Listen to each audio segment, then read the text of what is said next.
ओम भगवते वासुदेवाय नमो नमः। भगवान विष्णु की कृपा आप पर हमेशा बनी रहे। नमो नारायण।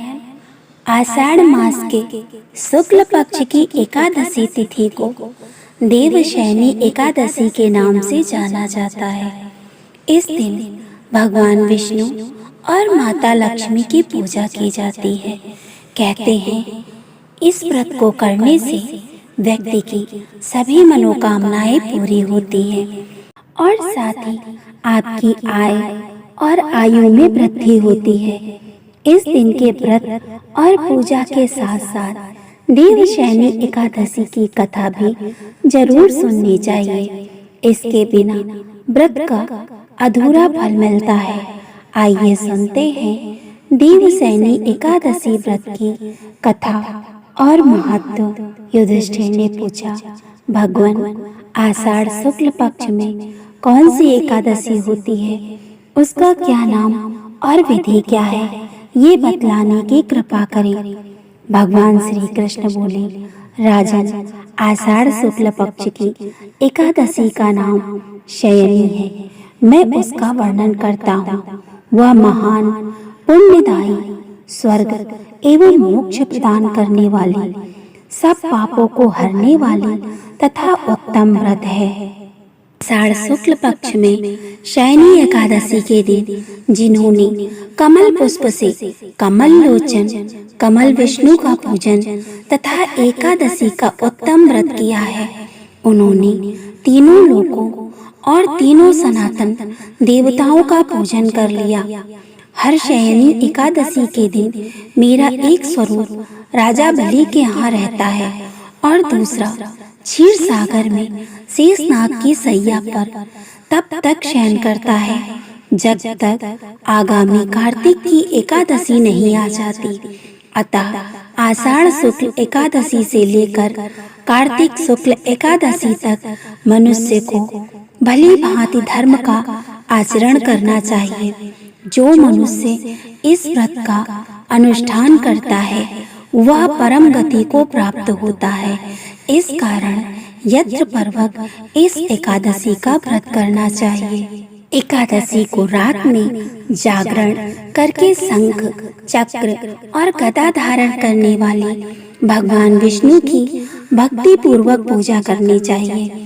ऐसा करने वाले पुरुष के पुण्य की गणना करने में चतुर्मुख ब्रह्मा जी भी असमर्थ हैं। राजन, जो इस प्रकार भोग और मोक्ष प्रदान करने वाले सर्व पापहारी एकादशी के उत्तम व्रत का पालन करता है, वह जाति का चांडाल होने पर भी संसार में सदा मेरा प्रिय है।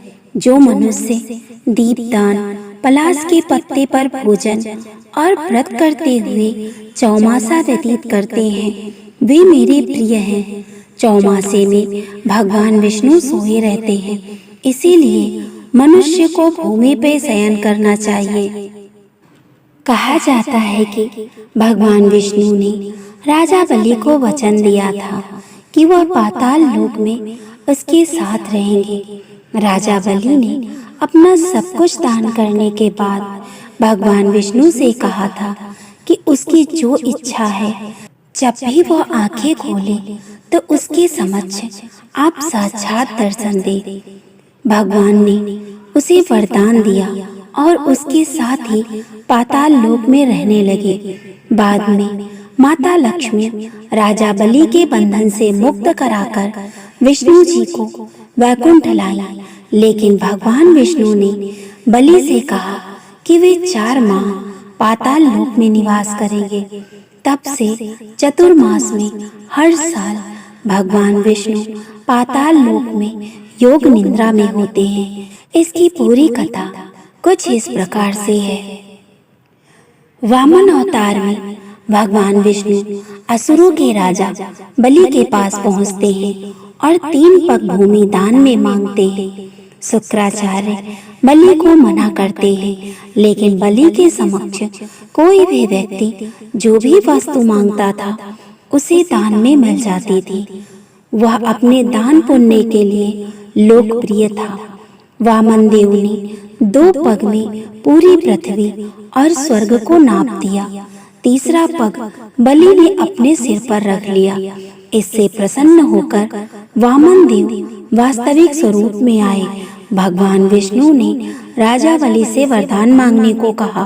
के पूर्व उन्होंने बलि को पाताल लोक का राजा बना दिया और कहा कि कलयुग के अंत तक वहां निवास करोगे। तब बलि ने भगवान विष्णु से कहा कि वो चाहता है कि वह जब भी सोकर उठे तो साक्षात आपके दर्शन हो, आप पाताल लोक के शत्रुओं से रक्षा करें। वचनबद्ध होने के कारण भगवान विष्णु ने उसे वरदान दिया और उसके साथ पाताल लोक चले गए। काफी समय बीत जाने के बाद जब भगवान विष्णु बैकुंठ लोक नहीं पहुँचे, तब माता लक्ष्मी सहित सभी देवी और देवता चिंतित हो गए। तब नारद जी ने माता लक्ष्मी को उपाय बताया। उसको मानकर माता लक्ष्मी श्रावण पूर्णिमा के दिन राजा बलि के घर पहुंची और मदद की गुहार लगाई। उन्होंने पहले राजा बलि को राखी बांधी, उसके बाद पूरी बात बताई। उन्होंने बलि को भाई बनाकर कहा कि तुम भगवान विष्णु को पाताल लोक से बैकुंठ भेज दो। माता लक्ष्मी को वचन देने के कारण राजा बलि ने भगवान विष्णु को उनके वरदान से मुक्त कर दिया। तब भगवान विष्णु ने उसे आशीर्वाद दिया और कहा कि वे चातुर्मास में पाताल लोक में निवास करेंगे।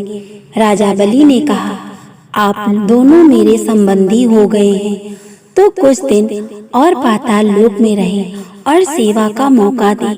रक्षाबंधन से लेकर धनतेरस तक भगवान विष्णु और माता लक्ष्मी पाताल लोक में रहे, फिर वहां से वापस बैकुंठ लोक लौट आए।